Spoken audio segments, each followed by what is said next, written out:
you very much. So we have, we're going to start briefly with an outline of the process, just to remind everybody, and then of the order in which things go. And then we're going to get straight down to Mark Symes's presentation on practical considerations, which is really where we need to be. But just to put us all in the right space for what we need to be thinking about, you'll see there that there are several steps along the way in which lawyers get involved, solicitors and potentially counsel as well.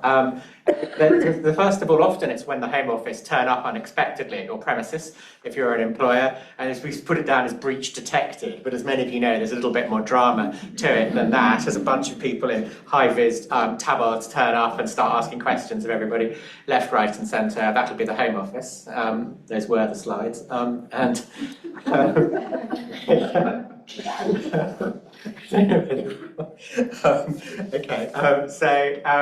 then after, I'm going to go through, I'm going to have to do this on an open mic basis until the slides return. After that, you get a notice asking you to make, asking you as to reasons as to why you should not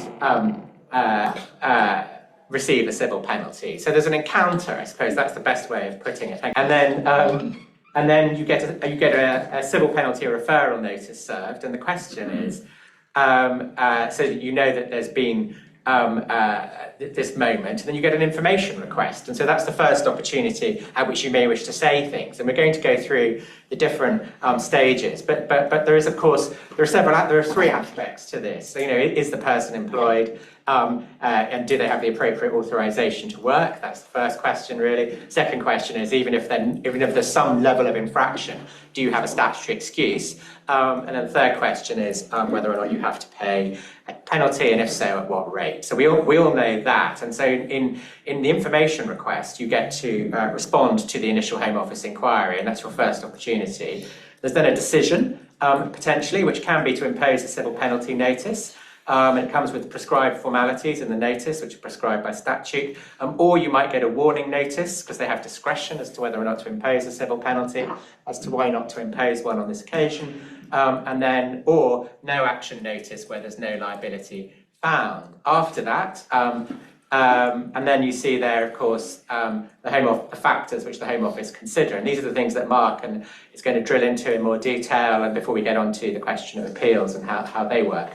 And so there you can see the Home Office considers whether this is a first breach, mitigating factors, which you can see there on the slide, and generally the latitude given. You can see that in the Court of Appeal case of Akbar's Restaurant, the latitude given to the Home Office to, I won't say make their case up as they go along, but they can alter their case as you respond, and they can including alter the basis on which they think a civil penalty is liable to be imposed. And that's something to bear in mind. You end up turning up in a county court with some whizzy argument as to why, or on an objection process as to why you're not liable. The Home Office will say, oh, you might be right about that, but here's some other things we've thought about, or based on your answers, we have some other reason to go for you, and actually here's some more penalty money that you didn't think you were liable for, which we're now going to impose.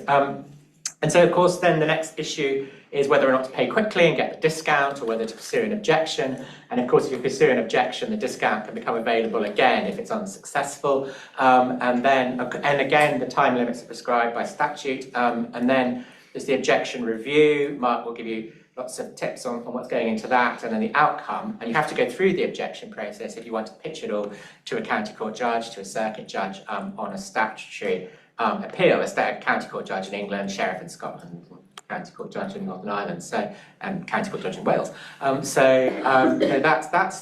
That's the quick tour through the process. And the reason we're going through it quickly is to get on to what we need to talk about, which is the sort of detailed tactical considerations. So I'm going to hand over to Mark, and he's going to take you through what we need to do, think about in respect to that. Okay, so to start off first and foremost, I just wanted to emphasise the scale of these penalties. £45,000 for a first breach now, and £60,000 for a repeat breach within 3 years. So huge penalties potentially. And one thing about the scale of the penalties is that now it does make a real issue in terms of the possibility of someone going out of business. The whole balance, the litigation risk balance, has very much changed as of recent times between pushing an appeal or not, because some firms going out of business might well think, well, frankly, we're going to go out of business paying a fine of this scale, and therefore we might as well we might as well fight something, and even on low merits. So the litigation risk balance has definitely changed. Certainly, I've seen more people willing to go ahead with appeals in the last year or so, and compliance activity has obviously gone up to an enormous degree. Nearly 5,500 visits in the 6 months running up to the middle of last year. Nearly 4,000 arrests made in the course of those visits, and 1,100 or so civil penalty notices issued. So to start off, I want a quick look at the statutory framework. And so one of the objectives of this session is just that, I think it's very tempting just to work with the Home Office guidance on this, but there is a set of legal underpinning provisions, and it's always worth, especially if you're considering litigation or advising people on risk, to be aware of where all this stuff comes from. So at the outset then, Section 15 of the 2006 Act sets out the primary statutory framework. So it's contrary to employing adults subject to immigration control if not granted leave to enter or remain in the UK, or if their leave to remain is invalid or has ceased to have effect by cancellation or whatever, or is subject to a prohibitive condition. Yep, so as you may see when you advise people who have found themselves on the wrong end of an immigration raid, there are numerous possibilities undermining someone's ability to work.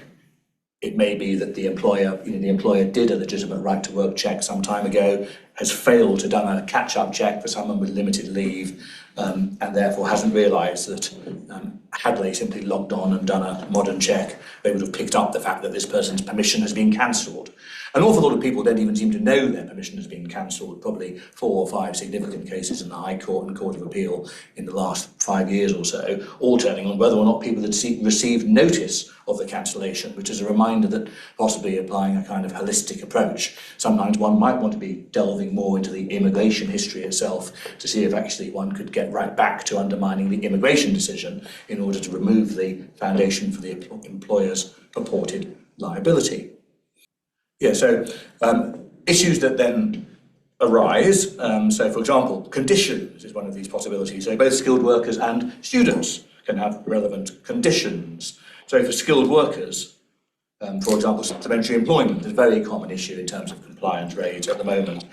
Obviously, a skilled worker is allowed to do a certain amount of supplementary employment. It's been massively relaxed as of, I think, spring 2020-24. But there are still limitations. You can't be working more than the permitted hours and so forth. So employers have to be very careful where they're taking on skilled workers like that. And of course, they might be quite pleased to do so because then someone else is taking the hit of the licence compliance. If the skilled worker goes over 20 hours, that can be a problem. I saw a case, I think, from the Scottish Court of Session recently where the migrant didn't believe they were exceeding 20 hours because they didn't know that under our employment law, travel time would be included in your working conditions. So whereas they were working 18 hours in the restaurant, they were working 23 hours when you included travel time. And then that case ended up turning on whether or not the migrant had appreciated that they were in breach. And again, if the migrant wasn't dishonest, if they were merely careless or ignorant, that again could undermine the immigration enforcement decision that then subsequently led to the compliance action. Employment also on this slide. So reference to employment is employment under a contract of service or apprenticeship, whether express or implied, and whether all or the term. So the legislation gives us a definition of employment, and I shall come back to that when we reach the stage where we talk about objections and things you might ground your objection upon. So the statute itself sets out the broad outline procedure. By way of section 15, it talks about the Home Office is empowered to give penalty notices. There is then a statutory excuse for complying with the prescribed requirements, unless you know employment was contrary to the section 15 general prohibition on people subject to immigration control without permission to work. And also it sets out the requirements of the penalty notice. This is what that Akbar's case is going on to the Supreme Court on. And I think it's being heard, definitely, I think it's definitely online this term, I think. So again, it's interesting actually that civil penalties, which has been stable legally for many years, is at this moment in time rocking a bit, because the Supreme Court is going to do that case on the content of the Home Office decision and the extent to which they can change the content in the course of proceedings. Meanwhile, the Court of Appeal has given permission about what arguments can be raised in terms of Home Office discretion and mitigating circumstances. So it's a very unstable time for the this area of law in general. Okay, another headline topic, two-pay protection, yeah, one for the employment lawyers, but obviously so often this stuff straddles employment law and immigration law. Obviously, the general position, and the clue is in the name, is that this is a regime, a statutory regime that gives protection to employers and employees when jobs are transferred to a new company. And the idea, obviously, is that employees retain their terms and conditions. And it would be easy to think that, that perhaps the sponsor arrangements would also passport over. But they don't, because the whole sponsor license system is not a creature of employment law. It's something that comes out of the sponsor license guidance itself. And so the guidance is sovereign on this. The guidance says that sponsored workers don't need to make a new application where their duties change and a new employer has a license. But on the other hand, if the new employer doesn't have a license, it has to apply for one within 20 working days of the move. Otherwise, they'll get their permission cancelled. And of course, the new employer happily running its new business may well be in massive right to work breach. Implications of civil penalties, and this is something that clients obviously need to know about. There's quite a lot that goes beyond the cash. Criminal prosecutions, yeah. These are rare, as I understand it. I must admit I've very seldom seen one, but they're rare, absent what is sometimes said to be gross exacerbating factors, such as something abuse touching on the scale of exploitation. But potentially there is liability. Never forget that, of course, it's also a criminal offence for the employee. Then the Home Office, again, don't really seem to initiate prosecution then very much, but it is, as of a few years ago, an offence under the 2016 Act for an employee to take up employment when disqualified from doing so. People's premises can be closed down. You can get a closure notice for illegal working. You can get a compliance order. So you have quite major orders made against you that really badly impact upon your viability of your business. Of course, as so often with immigration problems, compliance issues of a different nature may follow, and there's quite likely to be an audit of sponsor obligations that might well bring suspension or revocation of a licence, and then you may face cooling off. A massive need to then swap around employees and find settled workers or whatever. Disqualification of the company director. Sometimes an employer will themselves be someone subject to immigration control, in which case they could risk their own good character in terms of future immigration applications. Reputational damage, because the Home Office have a published naughty step in which they set out details of everyone who's copped one of these. Reference to other government agencies, and also the loss of your licence in other sectors, alcohol, private hire vehicle sectors in particular. So council's involvement in these cases, this isn't only about cheese and wine afterwards, we would say that the earlier one considers at least bringing in council, perhaps the better. Successful representations early on is something that should stave off really big fines, business threatening fines in some cases. Alternatively, quite a lot of people end up just taking the option to pay fast and have a 30% discount. Actually, whereas Adrian and Gordon have done quite a lot of sophisticated civil penalty appeals, my own practice speciality is telling people about the 30% discount. I'm probably the leading expert on the 30% discount. Anyway, there's various scenarios, when which Adrian has already kind of gone through where this might be of interest. Whenever the illegal worker comes to light while still working, because then there's issues about whether or not you're going to drop them in it and self-report. I understand that self-reporting is pretty rare, and I think that's, I guess, because the right to work penalties can be a lot can be a lot heavier than the little bit of mitigation you may get for dropping someone in it. Another possibility, something I did this last year, a business was being sold, and during their due diligence on the sale, they realised they'd had a couple of right-to-work misfortunes, and then they realised that their contract of sale required utterly full disclosure to the level of insurance contracts, and therefore they were going to have to disclose this, and they wanted counsel's advice on civil and criminal liability in case it affected the price of the business. And obviously the prospect of a UK VI compliance visit is also something that can require close legal team thinking early on. Here are the grounds for the objection. So all this stuff sort of appears multiple. It appears in the statute, it is then worked out in more detail in the order, 2007 order. And finally it's worked out in the Home Office guidance. And each of them expands somewhat on the core notion. So 3 grounds: that you're not liable to a penalty, e.g. because you're not the employer, because this relationship is an employer-employee, that you're excused from penalty because of a statutory defence, or that the penalty is in fact simply too high. And then there's a procedure by which the employer serves a notice of objection, which must be in writing in the prescribed manner. And the Home Office has to respond to the objection by way of the section 16.4 possibilities: cancelling the penalty, decreasing the penalty, increasing the penalty, or taking no action. And in so doing, they have to have regard to the code of practice.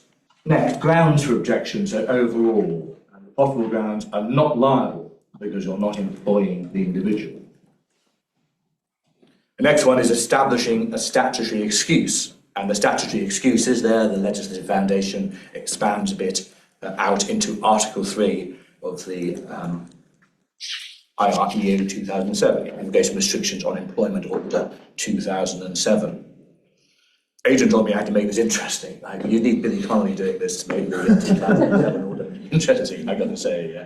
Yeah. Anyway, so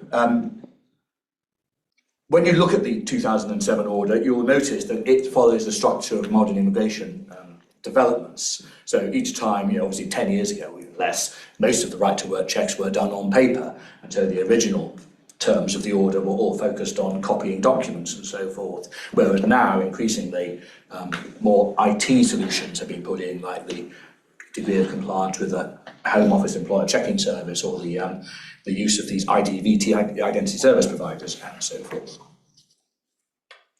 So how is it that one establishes a statutory excuse? So essentially, the 2007 order tells us that it's by proving compliant right-to-work checks before employment started, and demonstrating that you have valid permission for the kind of work in question for the entire period for which the document produced has conferred immigration permission.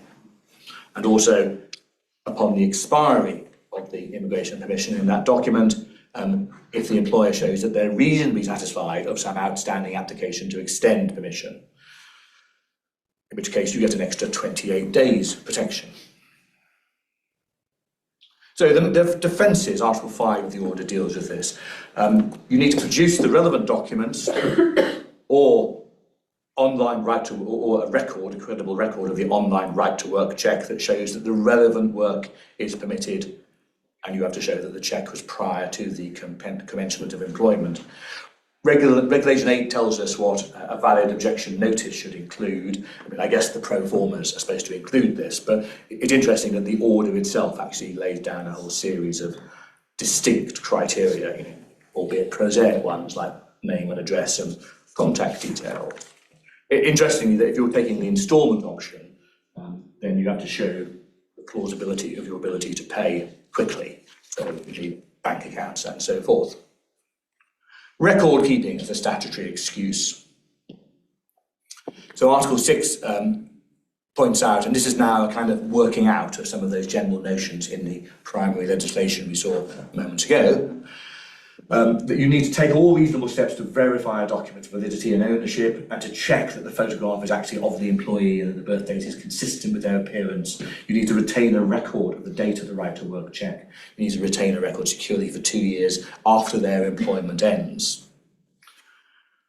And then when it comes to establishing a statutory excuse, there's a series of possibilities that are noted in the guidance when it summarises. And again, the guidance now gives slightly more possibilities than one might guess from the terms of the order. So, for example, that the document was one to the employee wasn't entitled or false. You can get away with, as long as you made reasonable efforts to check something, the fact you're defended so long as it wasn't reasonably apparent that there was dishonesty involved.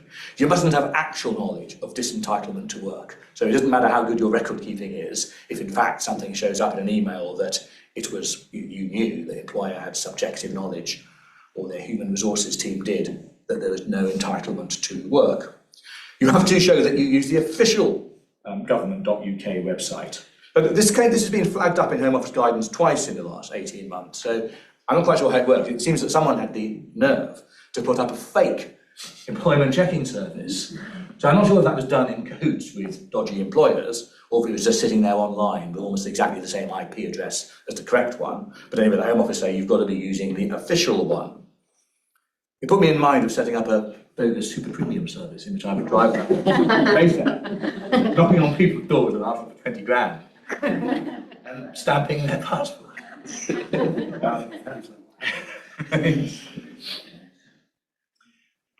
Also, you've got to complete the right to work check. These are my basic points, aren't they? You've got to show your records have to show you've completed the right to work check, not that you knocked it on the head halfway through. So you can't just go to the bit where the employee can view stuff. You have to go to the full share code operated bit. And one important one, you have to, with students, you don't just have to note the length of their permission and the quality of their qualifications. Obviously postgrads and people doing masters have slightly better rights than other students. You need a copy of their term and vacation times for their whole period of UK study, and that's no doubt because their permission only gives them more generous working hours outside of term time sometimes. Right, so the stages then. So determining liability. So these are sort of the steps for the Home Office. Where the employer has been found to have employed someone with no right to work, do they have a statutory excuse? If yes, they get a no action notice. If no, then move to the next stage. The next stage is determining the level of the breach. So have they breached the scheme within the last 3 years? If yes, on to stage 3 to look at repeat breach, levels of fine. If no, proceed to stage breach, so stage 3 for a first stage. That's the difference between the 45k and the 60k fines. So documents that we'll be looking at this point are the Code of Practice on Preventing Illegal Working Right to Work Scheme for Employers. That's a modern one. That applies to everything since February 2024. But remember that these codes change every couple of years, and therefore, if actually an immigration audit produces evidence of a right to work failing 8 years ago, you have to go back and make sure you're checking your compliance against the correct version of the Code of Practice. You get 28 days to lodge an objection notice, and we have to do that, however head-banging you might feel the exercise to be, you have to do it because it's a prerequisite of lodging an appeal. And all of this is in the context, obviously, that breaches are taken very seriously here. This is not seen as minor misdemeaning. It's seen as something which it's seen that working illegally is a main driver of illegal migration. And no doubt that is why the current government is so keen to raise enforcement action. What kind of things might we say in our objections? So, the most foundational one, obviously, is that the alleged employee simply wasn't the employee. So, I don't know, I seem to be presented with quite, you might say, tall stories about what people get up to in restaurants, about popping into the kitchen, popping out in the kitchen, trying the chef's hat on. I was in Gordon Ramsay's in Chelsea a couple of weeks ago, and I reckon if I did a bit of guerrilla helping out in the kitchen, I'd been out on my arse faster than you could say amuse bouche. But anyway, it seems that some establishments do encourage a more porous border between chef and customer. And anyway, so there's some stories there. But one thing is, don't forget that obviously these appeals, these civil penalty appeals, and the experts will talk about this in due course here, this is not an immigration appeal with some presenting officer like asking massively long questions had to be repeated 3 times. You're going to counsel. This is counsel whose job is cross-examining, and it can be quite a surprise if you're used to the immigration tribunal. So, like, people have to be very confident that their story is going to stand up before they take the risk of government legal costs on top of the civil penalty.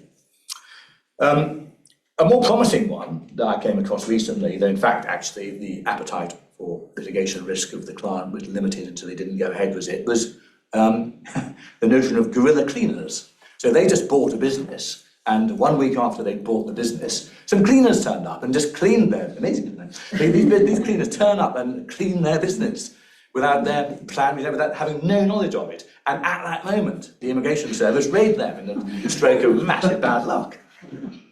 I wish the cleaner would come out my house, actually. It's like a right pigsty. Yeah. Anyway, these guys, anyway, so, I mean, that was an example. If you believe that account, that they wouldn't have been the employer. They would have just been the subject of guerrilla cleaning, and that would not be rightly attracting a civil penalty. Other ones, these ones are now actually in the slide. So, again, right to work checks. I mean, I have seen this one. The right to work check has to be conducted before the employee starts. And there are cases I've read about which actually turn on your Home Office go in, delighted with themselves. They realise that the right to work check is the same date as the person started work. And then they look at the person's contract, which starts at 8:30 in the morning, and then they say, well, there's no evidence that the right to work check was done at, before 8:30. And so and then an employer gets off. I read this on the solicitor's website, in fact, actually. The employee, they get off the civil penalty because they showed emails and other evidence of pre-8:30 a.m. right to work check. Self-employment, this is a classic one, yeah. This could also be quite a promising piece of litigation, one imagines, yeah. So it's sometimes said that individuals are working on a self-employed basis. That could be the defence. And one of the cases, in fact, is all about how they had, there was a chef who'd been interviewed for the job and starting as an employee in 4 weeks in the future. But at the time of the immigration raid, he was working there. And the argument was that he actually also had a self-employed business. And that obviously that would be quite a good one. That could win, subject to matters of credibility. All terms are different between employment and self-employment. There's loads of guidance quite often on the HMRC website about that. And in our field, you may remember, if you're old enough, in the era of Turkish workers and the Ankara Agreement, often their cases would turn on the difference between employment and self-employment. There's even immigration tribunal cases on that topic. Trial shifts. I mean, I don't know, both trial shifts and the notion of training have had short shrift, so far from the courts. I saw a judge recently in Scotland point out that if you look at the statutory code, employee means someone both who is or who will be employed under a contract of employment. So I'm not sure where that leaves one with the trial shift notion. And pre-employment training, so Jen and Jamie, the recent bit of learning that fell from the county court of this, a big part of the defence was that this was training, not employment. And again, the county court judge, who seemed to know much about employment laws I do, but used very simple concepts to say that he didn't think there was a difference between training and employment. And that Jen and Jamie is going to the Court of Appeal. I think that might be the one which is going to talk about the ambit of the appeal. Yeah. Mitigating factors. How am I doing on time? Stop. Mitigating factors. Reporting illegal work. Evidence of report. So if you drop someone in it, this is a positive, right? So reporting the illegal worker. If you do so, you phone the Home Office, you get a unique reference number, and that can bring a 5k reduction per worker. Another one is cooperation, which is things like letting the Home Office onto your premises, giving fast, honest disclosure of all your records, prompt and accurate responses to their questions, making yourself available during the investigation, and timely compliance with any follow-up. And that, again, can give you £5,000 per worker. It's important. I mean, I've seen a couple of cases where people lost the ability to get that £5,000 off just because they missed the 21 deadline for getting back to one of those notices. So, I mean, at the very least, save yourself £5,000 for not sitting on your response. Third mitigating factor. Now, notice that the third one only operates, you only have it if you've already scored on both of the first two. And this is evidence of effective right to work procedures. And as I read it, I don't think it's available at all for a repeat offender, because obviously you're a repeat offender. That doesn't say a lot for having effective procedures. You need a robust document checking system, thorough and consistent right to work checking processes, and a positive compliance history. Anyway, so if you impress them, if you've got all three of these mitigating factors, then it's possible the Home Office just gives you a warning notice. But if not, you're going to get a civil penalty notice, and at this point, the fairly simple arithmetic is going to kick in. And then at the end of the process, you get the objection review. It would tell you, so if the penalty is reduced, cancelled or maintained, you get an objection outcome notice, which is the last sort of document in the process. But actually, if it's raised, if the fine is raised, then you get a new civil penalty notice. And then again, this was a bit of recent learning from the courts. And this is the one that came to the Supreme Court.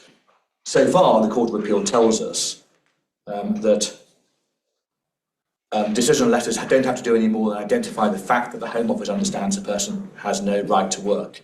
They don't have to rely on a particular statutory subsection. We saw the possibilities at the outset of my presentation, about whether or not it's a conditions breach or a cancellation breach or simply never having had permission.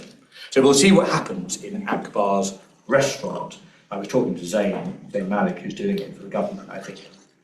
They got 800 million riding on this, So, inconceivable, surely, that the Supreme Court are going to rock the boat on that. But, it will be quite exciting for a few weeks. Thank you very much. That's my presentation. Appreciate it's quite a low bar, but this is the exciting bit.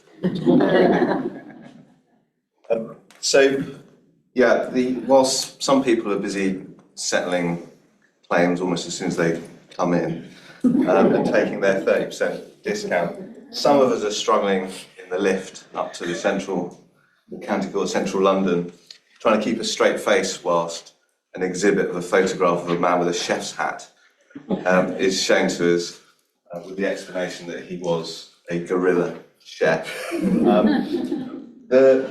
What I want to do is just talk sort of on a fairly basic level at the start about some of the procedural pitfalls, and then expand out a little bit as to some sort of hopefully more general kind of things what I have learned having done a few of these cases in the courtroom. What comes out in the kind of the hurly-burly of the evidence, and some of the things that judges like and don't like. My technological expertise is not amazing. Left and right. Left and right, I can do that. Okay, so the appeal right and the various key aspects of the appeal procedure in the Immigration and Asylum and Nationality Act. The time limit is 28 days from the date of the objection outcome notice. So classically, you'll have had the civil penalty, you'll have put in an objection that either been overturned or reduced to an amount which isn't enough in your client's view. And you have 28 days from the date on that objection outcome notice to lodge the appeal in the county court, and the day one is that date on the notice itself. There's been litigation, and one thing about doing this work, obviously by background I'm mostly a public lawyer, but once you get into this stuff you end up dreaming about the CPR and dreaming about cases about time limits, service, and people putting claim forms underneath courtroom doors on a Tuesday at 10 p.m. But if the last day is a weekend or a bank holiday, I get asked this quite a lot, then you can lodge on the next day, and there is authority for that, which I've read. The time limit, though, is, everyone put this with the appeal forms, the M161. The time limit, and again, coming from a public law background, one is used to sort of just going, sorry, please, in respect to extending time limits, no dice in this jurisdiction at all. The circumstances in which time can be extended are extremely limited. The 2 or 3 cases actually that are cited there which look at the sorts of discretion the court have are Pomiatrowski, which was an extradition case. That was cited in a case called Yardley and the Home Secretary, which was a civil penalty case. And essentially, the only reason there's any discretion at all is predominantly because of the Human Rights Act. It's a statutory time limit, there wouldn't be any discretion at all. And the Yardley cited with approval something the same court said in Adesina, which was that the scope for departure from the time limit is extremely narrow. And essentially, Yardley was an example of the sort of facts where somebody had tried to lodge their appeal in the county court and essentially been rebuffed by the court staff saying, you want to go to the immigration tribunal. And they tried twice and then just gone, oh, I'm just going to post it. So in those circumstances, the court said, well, it's essentially the court's fault that you weren't able to lodge in time. But it has to be something like that. You have to be able to show that you've done everything possible to get the thing in, or some other quite extraordinary set of circumstances which you could write on. So yeah, if it's late, you're better off just trying to settle it in some way. The 3 grounds of appeal mirror essentially the objection process. They're all contained within section 17. Essentially, the first one is just simply not liable to the penalty in question. Second is the statutory defence, which Mark touched on, which is generally that the appropriate checks have been carried out. And third, that the amount of the penalty is too high. I'll come back to this in a moment, but classically, in terms of liability to the penalty in question, the sorts of cases that go to court often fall into really 2 categories. The first is, as Mark was talking about, the guerrilla cleaner, guerrilla chef, where the argument is, well, it may to all intents and purposes look like he was working in the kitchen, but actually you're not going to believe this, but so that's purely an evidential question. Often, I'll come back to this, will come down to, as Mark says, an assessment of the strength of the evidence on each side. Because sometimes the evidence from the Home Office is not amazing, but equally that is true from the other side too. The statutory defence is often quite straightforward because it's quite narrowly drawn, so you'll know whether there is one or not. And thirdly, the amount of the penalty is too high. Now that's the case that Mark touched on, which is going to the Court of Appeal, where the ambit of that argument is going to be set. So I think the court in that case said that the discretion could only really be looked at through the lens of the code of practice itself, the sort of mitigating factors that the code of practice sets out. It's gone on appeal on the question of whether or not there could be the court can look at wider issues and to decide whether the amount is too high or not. So quite a narrow point as far as that's concerned. There are essentially 3 things and 3 things alone the court can do. They can simply allow the appeal and cancel the penalty, they can allow the appeal and reduce the penalty, or they can dismiss the appeal. It is, by virtue of section 17.3, a complete rehearing. So again, if you come from a public law background, there's no question of anything being restricted to the evidence that was before the Secretary of State at the time.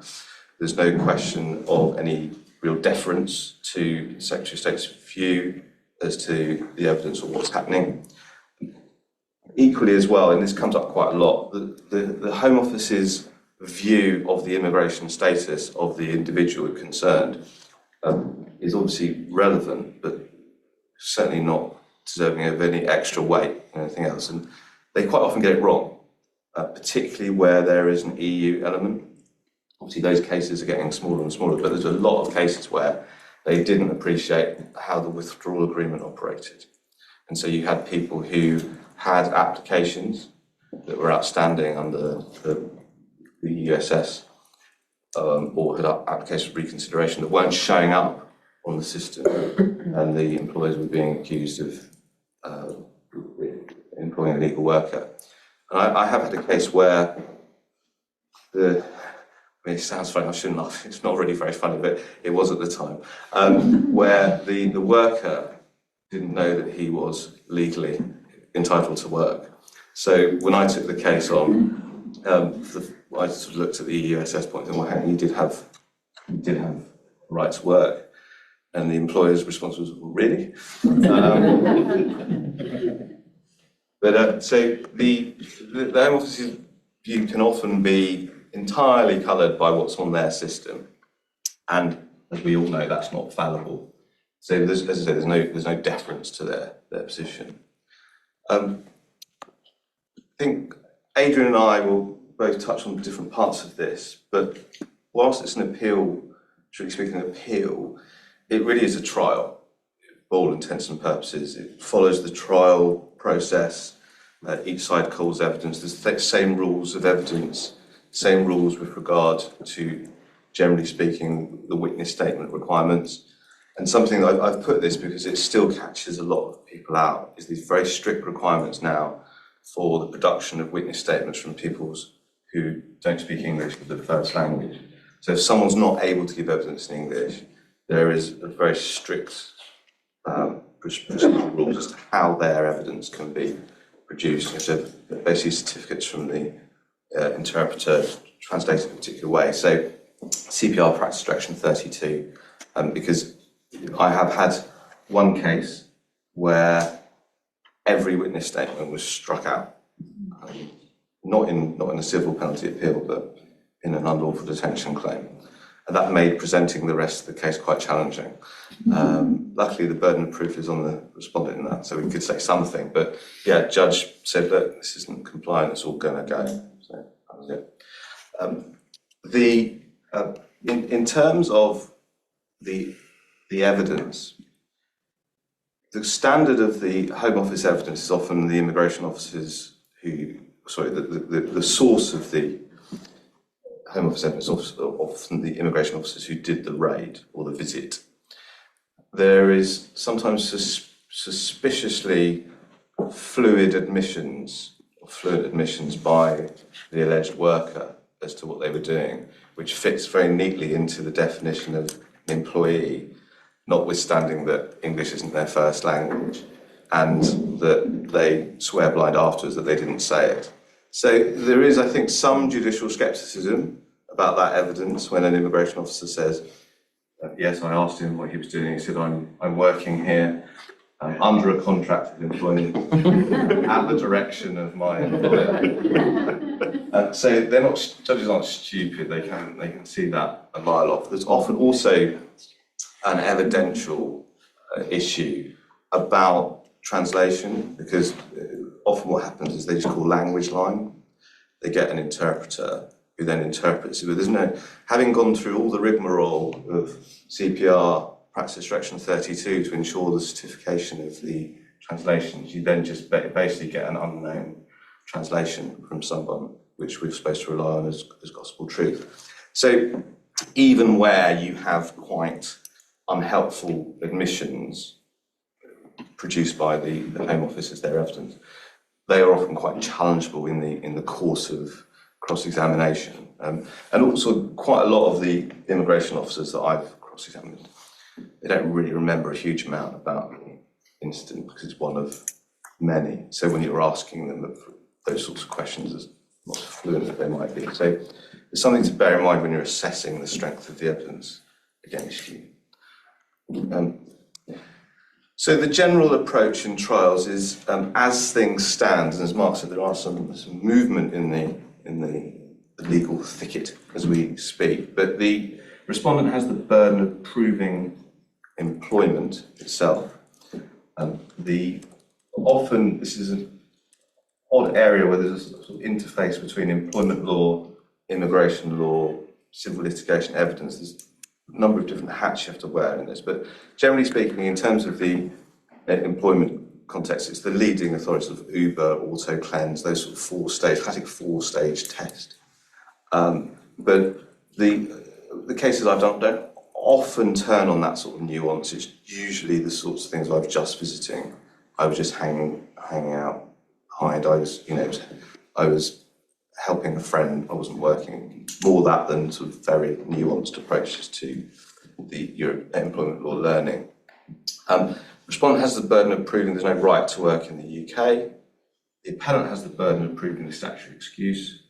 And the question of the court's discretion with regard to penalties up for grabs. So I had the benefit of seeing my learned friend Mr. Berry's slides, and I've tried to dovetail this into what I know he's going to say. So I'm not going to go through all the different things that I thought about, but in terms of 5 things to think about as you're approaching a trial. Often directions would have been set in advance, and there's a sort of case management process which does vary from court to court and from judge to judge. But essentially the main decision to make is what witnesses to call on both sides. So what witnesses you want to cross-examine from the Home Office. Quite often they'll say they're not available, but they've moved on. And you have the question of hearsay notices and things like that. Often disclosure issues, particularly where there's some question about immigration status. And obviously what you're asking for is disclosure of a third party's details and documents, so that has to be done properly. And the respondent's evidence, why the disclosure of use of interpreter notes, etc., whether the notes were made together or separately, they're all aspects of the case which need to be explored. And very often, because of the nature of the people that are working in these scenarios, often the alleged illegal worker will no longer be in the UK. And so you have to go through the possibility or consider the possibility of calling video evidence for overseas, getting permission from that, and checking whether the country of origin is on the list of permissible places. That's it from me. Thank you very much for listening.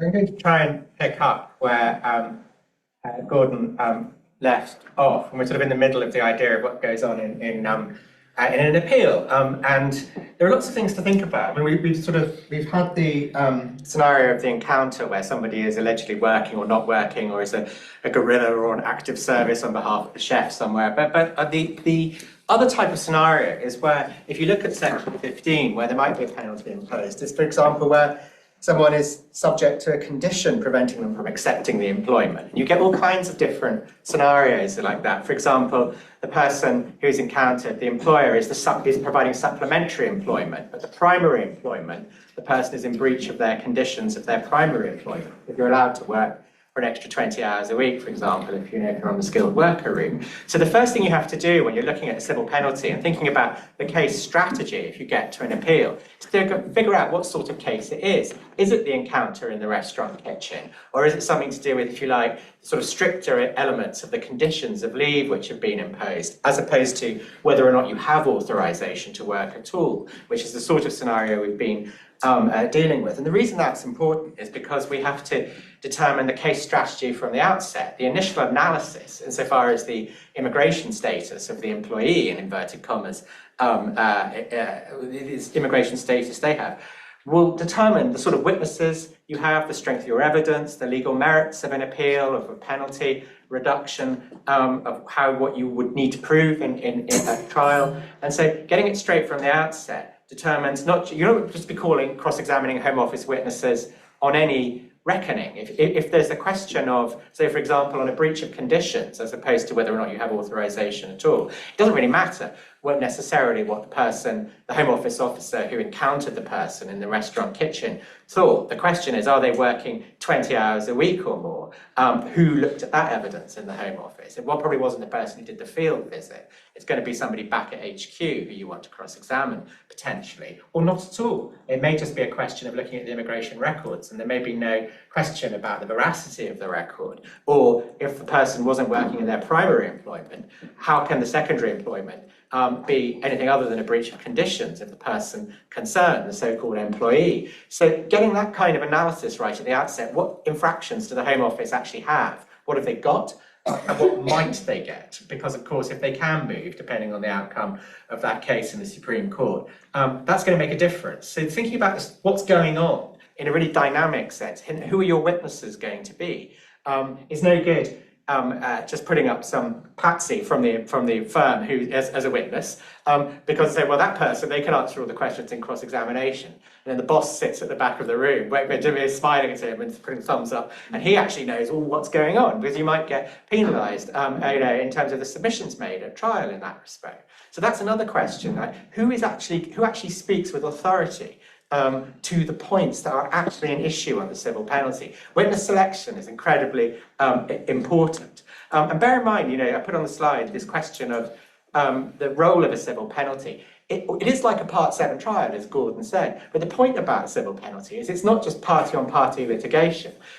Instead of having strict criminal liability, Parliament has provided you're going to get penalised for doing something and given the Secretary of State some authority to decide when that's going to happen. And so they get the advantage of you. It is a trial, but then the burden is on you to discharge. Even if it's just an evidential burden, you might have fights about where the legal burden rests. In a statutory excuse case, it's clear that the legal burden rests on the appellant. But on the question of liability, of whether or not on the Section 15.1 question, maybe it doesn't. And there are some conflicting authorities on that as to where, not just in the question of immigration, but in tax cases and information commissioner cases, there's a general principle in a civil penalty type scenario, looking at all of those statutory regimes, that the burden is going to lie on the appellant, but it can be displaced depending on the specific statutory formulation in question. So if it's a question of the general liability, Section 15.1 of the 2006 Act, as opposed to the statutory excuse,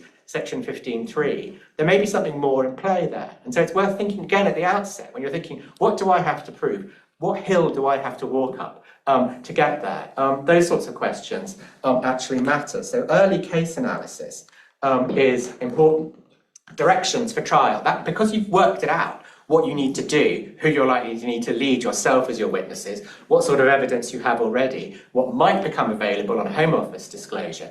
You might offer some standard directions, some suggested directions, seek to agree them with the other side as to disposal of it. The court has its own standard formula. County courts in particular regions tend to control civil penalty appeals. The circuit judges who manage them have some ideas about where they want to go, but you may want to suggest something tailored to the issues that you have to prove.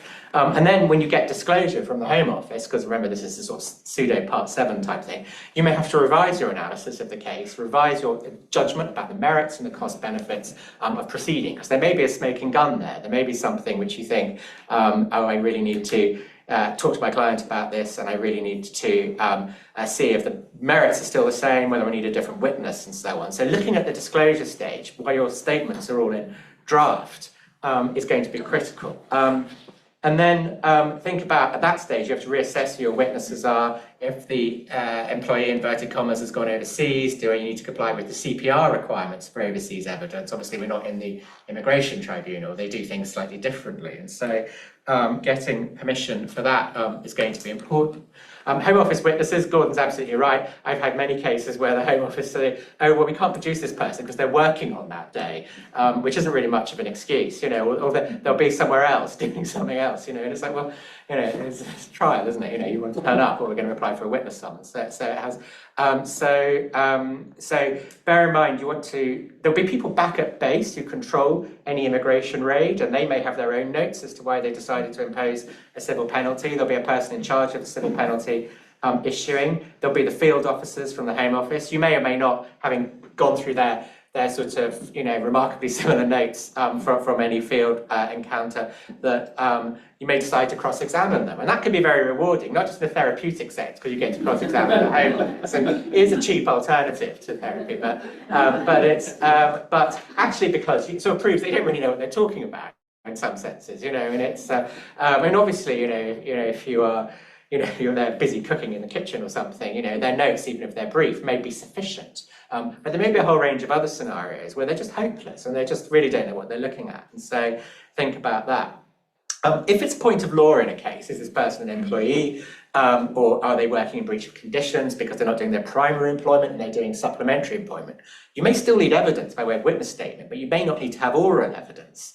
And so that's the case where you need to think about that very carefully. Who am I going to, do I really need to produce my own witnesses? You might offer them, tender them for cross-examination, but indicate to the other side that, well, you may not want to, we're just putting there so we want them to come up to prove, we want to have their evidence in, so they're technically available, but do we really need to cross-examine them, or can it just be put in? Or secondly, and with Home Office witnesses, you may want to cross-examine them. I mean, on the usual basis, not just on the question of did they really see what they see, but on peripheral matters that go to the credibility of the field officer's report as well. So remember, in cross-examination here, if you appear in the immigration tribunals a lot, you're not really doing, on behalf of the applicant, appellant, you're not really doing a huge amount of cross-examination. To think about, cross-examining on credibility of Home Office immigration officers, perfectly legitimate thing to do to show that their evidence is unreliable.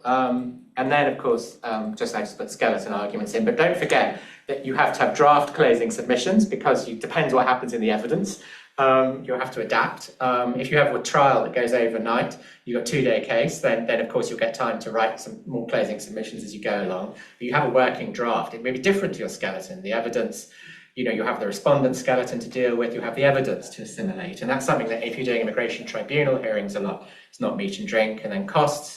And the question of any onward appeal. Bear in mind, if you lose, the Home Office may be all over you with further visits. They may look at sponsor licenses if one's available, and there may be further penalties down the line. At £60,000, £45,000 a pop is easy money for the Home Office. If you're a medium-sized employer, they've got a civil penalty for 1 or 2 people, and there are 20 look-alike employees on the books. It's time to think about getting some rapid advice about looking at your payroll. And so there are all those things to think about. And so it's a much more dynamic and fluid kind of situation to running immigration appeals.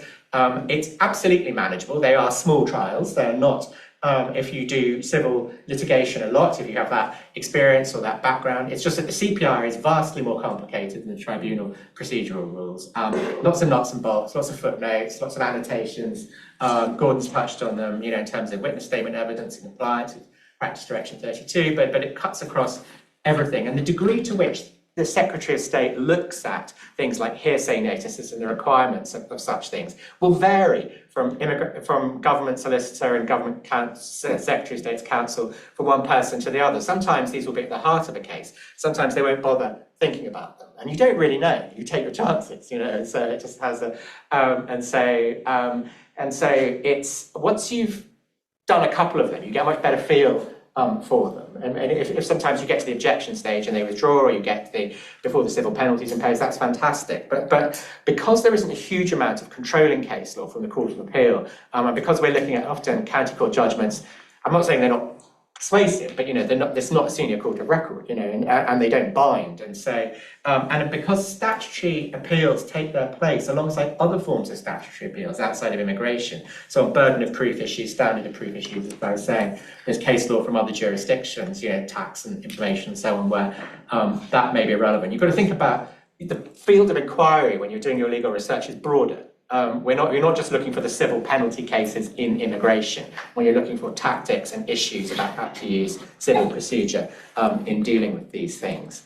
The good news is it's about to get worse, if that's not a contradiction, because the Border Security Asylum Immigration Act has brought in provisions to extend it. I mean, and Gordon and Mark have been talking about this border between employer and employee. That's interesting because of the past you have to be an employee, but not in the future when these new provisions come into force.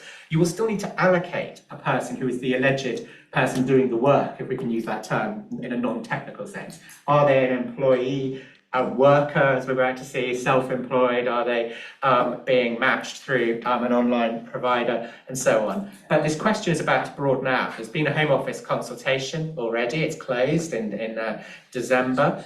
And you'll see there that it's going to extend to effectively in the modern contemporary way in which work is done. A lot of people are technically self-employed, but essentially doing jobs that in the past would be done by people who are unambiguously employees. And in the modern dynamic workplace, you'll see that. So and so you can see there that the Home Office ambition is to target subcontracting agency work, the so-called gig economy, and to look at things and to capture that. And so it isn't just in the future, you may have civil penalties imposed, not just on the employer, but on the person who provides that person to go and do the work as well. There may be more than one source of liability. And this is something we're going to have to get our heads around. And the Home Office are going to have to get their heads around. And I reread section, what's going to be new section 14A and section 15A of the 2006 Act once the provisions are commenced. And they are quite technical and quite difficult. And I have no disrespect to Home Office officials, but I'd be quite surprised if they get this right in even the majority of cases, certainly in the initial cases. You'll see that there is some quite difficult, as we come on to look at the provisions in a moment, you'll see that there are some quite difficult judgments to be made about whether a person comes within scope. But basically, the government's position is that the modern economy, contemporary economy, is so particularised and evolved that a lot of people are effectively avoiding civil penalties as if it's their life's work to avoid one by having all kinds of other employment work arrangements. And so, and you'll see there, and this is from the impact assessment that they brought out initially when they advanced this amendment to the Border Security 25 Act, that they've got a whole range of reasons for doing this. They aim to draw a whole bunch of people in, and so you can see there particularly the sorts of people that are working inflexibly, for example, as food delivery drivers or other types of agency workers. And so there are three scenarios, and they're quite difficult to follow. So if you look at this and you just think that's a lot of words on a slide, well, you should see it on the page. It doesn't get any better. It has essentially. So this is where you have a contract not of service, like an employee-employer relationship, but a contract for services. So you're an independent contractor, effectively. You can't characterised as a worker, and the person who provides you with the work can have a civil penalty imposed upon them. They talk about, when you look at the legislation, they talk about individual A, person A, two separate people, individual B, person B, two separate people, and then you start in C and so on. And so it can get quite difficult to follow. But if you always try and find 3 or 4 words, if you can put it on a page, you're doing better than the parliamentary draftsman did in drafting the provisions. But that's essentially who they're going for. But bear in mind that it's not capturing the middle class defence to having a cleaner who didn't have immigration permission was always, well, they're not my employee, they're self-employed, therefore you can't impose one on me. But even in that situation, it won't be captured by this, because there is the end user, if you like, the customer, is that sort of position is excluded from this relationship. So it's not, on my reading anyway, it is quite difficult to follow section 15, 14A and 15A. But they're also including subcontracting, where you there is a chain and the person who is providing the work to the subcontractor can be liable, even if the service is provided to a third party. And so that can be included as well. And also online matching services, where the matching service provider effectively matches a service provider to a customer. The person that does the matching can be caught as well for the liability. So it does have. So what they're trying to do is capture the different scenarios where sorts of liability. You kind of know the person doesn't have permission to work, or they might not. Immigration checks aren't really done because it's not a traditional employer-employee scenario. It's all how many respects how London works, for example. And what they're trying to do is say, well, we're not going to have this anymore. So potentially it's a massive expansion, because if you grew up in a kind of analog age, employer-employee is the default position in the labour market, and there are a few self-employed people. But in 2026, it's probably quite different. If you went around counting up the number of people who are subcontractors, who are independent contractors, who are working through matching arrangements, then you would find potentially that a huge number of enterprises may be drawn into the net of the civil penalty regime. And so it's time to sort of get ready for that. It's got a huge expansion of the type of technical advice which is going to be needed in representing in commercial entities who are now going to be drawn into the net of this regime. And it's almost certain that, given the scale of the fines, £45,000, £60,000 and so on, this is a massive ramping up of what they intend to do. So you'll get the slides as well, so don't worry if you can't read them all at the moment. I just wanted to get the gist across to you in the presentation. And so they go through, if you like, the personal scope, who's being drawn into the net. And then there's a second section, Section 15A, which deals with how liability is extended. And so when you're working through it on behalf of the client, you need to ask yourself two questions. And a handy way of thinking about it is, am I in the personal scope? Am I one of the new people who's potentially in the frame? And then is the material scope affected to me? Is liability actually extended to me? Because if you look at the way it's drafted, it's very difficult to follow, and you need some kind of rules of thumb to work your way through it. So the idea is that a person may be liable for a penalty who is several stages removed from the person actually doing the work, who doesn't have authorization to work in the United Kingdom. And so they may not know they ought to have done the check. You see, the difference with the employee is, yeah, sure, the person's working in the kitchen and you can make all kinds of excuses, but ultimately this is proximate space. Whereas here, there might be several stages of remove and you might still be liable. Chain kind of contracts, and you might still be liable. And so might other people in the chain. And so that's the difficulty with the way that this is going to be operating it. And so that's the thing and so no stone is left unturned by the Home Office in harvesting civil penalties under this regime. And it's going to be tough business. And so, and then if you think about that and translate, well, that's about whether or not you impose a civil penalty. Think about the issues then which arise when you're making objections and when you're acting in an appeal. That's going to considerably increase costs for challenging the regime, not just on an objection, but a trial that is, you can have a 2-day trial on one employee. Imagine what that does if you have 2 or 3 people who may not have been deployed through a matching service, and then there is 45k's worth of civil penalty per person. There's £130,000 on the slab. You're almost inevitably going to go to an appeal at that point because it's cost effective if you've got a case to do so. And the complexity of the issues arising is going to generate Home Office error in the first instance, because it's not that straightforward. It's just what they could see how they've cleverly tried to capture everybody, but then the poor old Home Office official who has to apply all of this isn't sophisticated parliamentary counsel. They're going to have a much harder job in working their way through this. So lots of things to think about there when it finally does come in. It's on the horizon. It does mean we're going to have to change the way that we're working. It does mean there's going to be an upscaling. The Home Office are almost certainly going to try and use it vigorously because we've already seen the upscaling of efforts, which they're bragging about in the impact assessment and in the consultation and various other things about how they are upscaled the current employer civil penalty regime. They're clearly thinking of several orders of magnitude beyond that in terms of the compliance regime which they're about to bring in. So lots to look forward to. Thank you all very much.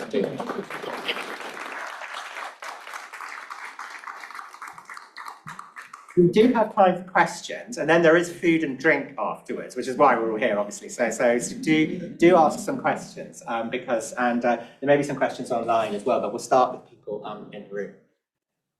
But there are no questions online, though we may have not really clearly invited them.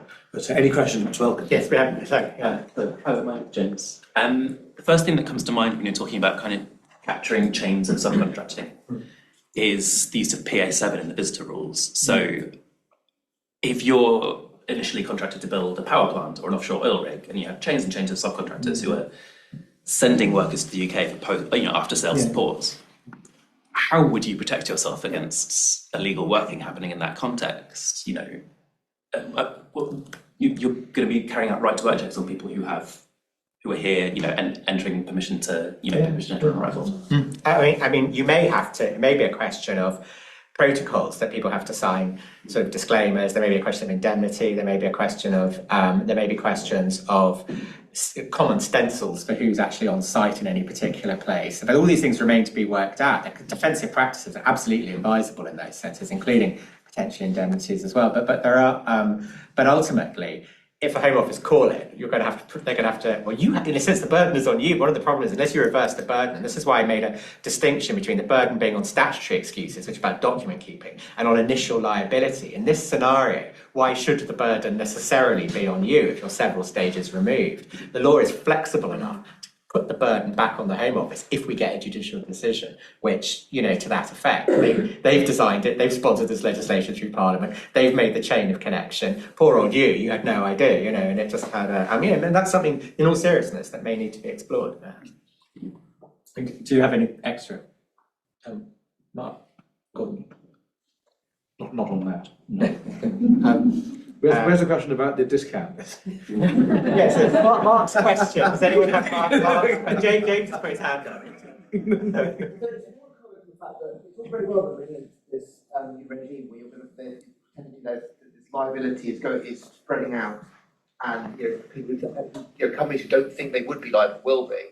It's not so much the civil penalty stuff which actually worries me. It's more about sponsor licensing, because if you've got it's all a civil penalty.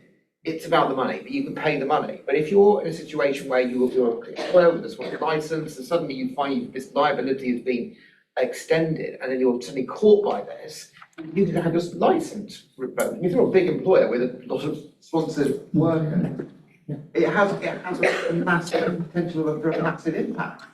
But I think it's really important that and you say, you put defensive bits in place, but it's a strict liability defence, and you can put defensive things in, just try and get yourself out of paying the money eventually, or get some money back, but you can't do anything about the sponsor licence.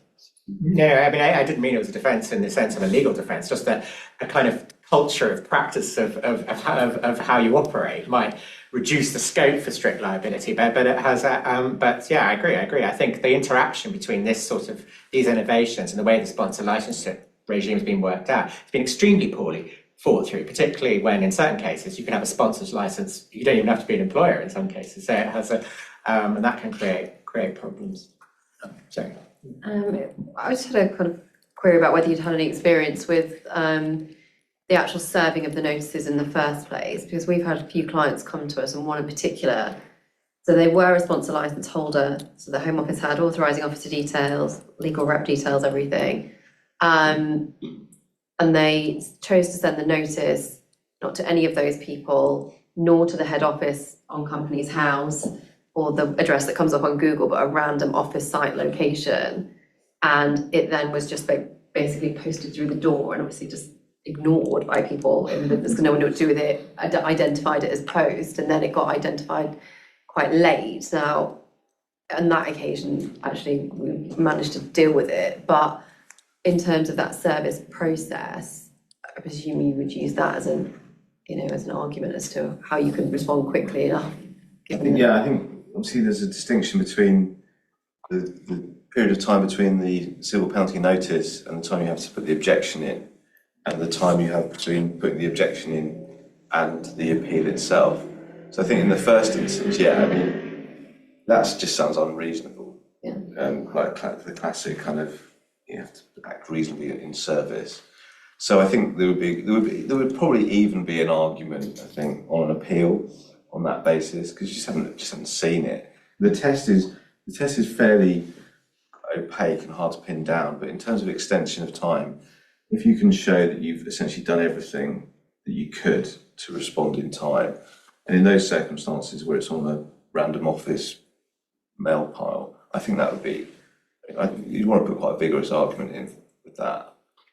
Because it's just, it's a balance of what they've done and what you've done in those circumstances, and just that sounds, as you say, if you've got a sort of compliance architecture in place, then they know about it, then that just sounds unreasonable to me. It was interesting because it came when it finally got picked up in the post, and someone looked at it and thought, oh God, but it wasn't even a notification of intention to raise the penalty, but it was just a direct, here's the 60 grand to pay.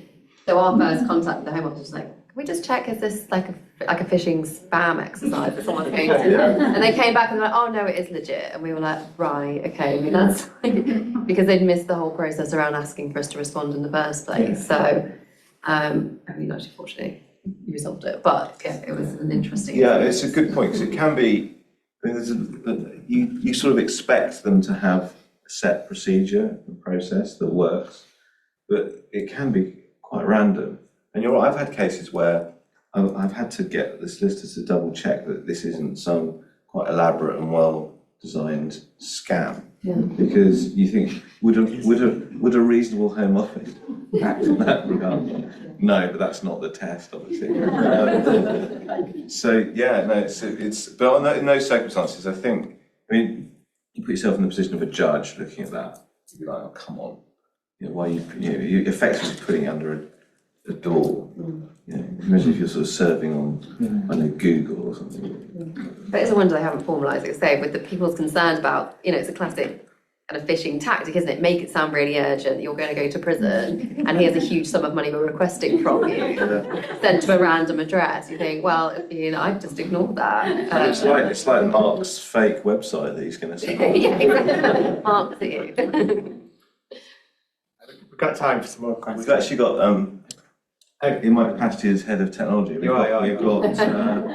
we've got 4 questions online. Okay, take one. So yeah, I guess I have to read them out. They can't speak. No. Okay, fine. So first question is from Ashraful, and in terms of cross-examining the Home Office enforcement officer, the judges are, from my experience, readily available to accept them as credible witnesses, despite contrary evidence. Is there any technique you would advise me to follow? Well, I'm sure we can both have a crack at this one, but often they're a question of their training and what they're asked to do. I mean, so if you think about training, what guidance they have, this is something you would explore on disclosure before you get to court, but it's what did they think they were doing? What were they supposed to be doing? What checks are there? How is it supposed to be recorded? Did they follow the procedure? It's not massively different to, in a sense, doing cross-examination of social workers in age assessment trials. You're looking at a public official and seeing how they perform their function. And I think that's certainly how I've sort of tried to open them up a little bit to show that they don't really know what they're doing. But Gordon, you may have other experience as well. Yeah, there's all sorts of, if you sort of drill into the way judges are trained and sort of the authorities in the case law on how they're supposed to evaluate all oral and written evidence. What they're supposed to do is look at the contemporaneous documents at the time and then compare the oral evidence to that, because there's all this warnings about demeanour and the way people come across. So I think the starting point is that you look at what the notes say, and as I say, there can sometimes be some fairly incredible allegations of things that have been said in the way that they've been said, and also look, I think, for potential inconsistencies across the notes, because sometimes they don't quite add up in terms of who was where when, and also things that just seem a bit unlikely generally. But I think it's very context specific. I think instruct someone who knows how to cross-examine would be Like you. We have other counsel are. It is a really important, this process will happen when you look at it. You look at the notes that are supplied on disclosure. You may have to make an application you may have to suggest to them that there may be more material, that they haven't disclosed, or and that's almost a kind of litigation tactic as well, because if they haven't disclosed something, they're reluctant to do so, or there isn't something doesn't exist, you're teasing out the merits of what their report is already. And then, of course, cross-examination is just the end point of that whole process in terms of showing that the evidence is unreliable. But your litigation strategy of seeing whether they come up to proof effectively begins at disclosure and looking and inspecting the disclosure. There's one other question, it's quite a good one for you actually, Adrian, this one. How far back in time can the Home Office go when issuing a civil penalty for historic illegal working? For example, can they potentially issue penalties for illegal working more than 1 or even 2 years ago? They can. They could go back and issue, penalty against the Roman emperor for employing slave in Londinium. There is no technical backstop to this, but but on the basis is a new court within the new worker amendment too. There is they can go back, and it's about liability over a particular period of time, and so they can look back, and if they find something, then it's a statutory regime. So don't assume that. Those of you who are familiar with the Limitation Act, that's going to help you in any way at all. This is a separate statutory code. So, as I think you mentioned earlier, there's often cross-reference with HMRC. Yes. So they'll spot someone who says I was working here, And they go, oh, that's interesting. I mean, it's a fishing expedition, but that doesn't mean that there aren't fish that they can legitimately catch, and that's the problem. And so you may think, well, I've purged my payroll of these kind of things, but the question is whether the Home Office ever catch up. And I think that that can be a bit of a shock to people who are then fined people that have penalties where they're no longer on the payroll. So, and of course, sometimes serendipitously, your case is in harmony with the person who was your quote unquote employee in certain cases, but in other cases it's not, and there may be a conflict between the employer and the employee, and particularly if it's historic, that can be quite difficult from an employer perspective. The merits of whether you're likely to succeed on an appeal may relate to the antiquity of the period of alleged employment and the degree of cooperation from the person who was allegedly employed. And that's something you have to look at very carefully when you're assessing the merits of likely success for cost-benefit purposes. Your Roman emperor has a defence, by the way, because the obligation to keep records only began in February 2008. That's true. That's true. I mean, he'd just be liable on a criminal basis just before they had that. So maybe a small comfort. Yeah. I think we've got time for one more in the room, if there's anybody. Otherwise, that will be a well-earned drink and a piece of warming cheese. I'm not sure what we've got by way of No idea. I was just going to ask about the reputation. So most of, like, if we've encountered civil penalty before, they would rather just pay it and get it out of the way. Yeah. But now I think if they're going to publish the names, Yes. there used to be something about if it's the second one they will publish, but I haven't seen that. I mean, Gone away. I think reputation management is one of those things you factor in terms, but as you say, it may go two ways. Sometimes you may have to stand and fight, even if you're going to go down, as an exercise in reputation management. And of course, reputation management may be, we believe this to be unfair, we have fought it, we have lost. That is reputation management, or burying it, by just paying up, which happens a lot, and can happen in not just in civil penalties for employment, but carries liability. Haulage companies often just pay, because it's just not worth it, because they need to keep their vehicles moving, across the channel. So there are yeah, I mean, it's a real issue. I think if the fines are massive, and you sometimes may have to fight it and hopefully win, of course. But if you don't, there is a scenario where you may lose, but have to, particularly as a technical point about whether your one civil penalty is imposed, but you've got 2,000 lookalike staff, or people working in your business, and you may want to fight it because if you lose, because they've got you anyway, they're bound to look at the rest of your, potentially, there's scope for them to look at the rest of your workforce, they're using that. So what I'm saying is that I think it used to say, like, if it's the first time you won't get it. They would publish it. They wouldn't publish it. I think that's gone away.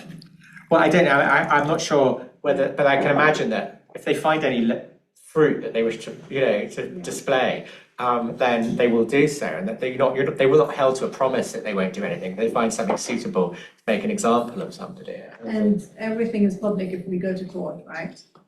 Generally, yes. I mean, there would be no necessary reason for anonymity. Are you looking at the open justice principle that the courts apply at the moment? You'd have to apply for anonymity or something to be held in camera. There would need to be some compelling reason in this case, which this type of terror, I doubt it's theoretically possible, but more theoretical than real, I suppose. So in fact, now I'm going to bring it to a close there. Thank you all.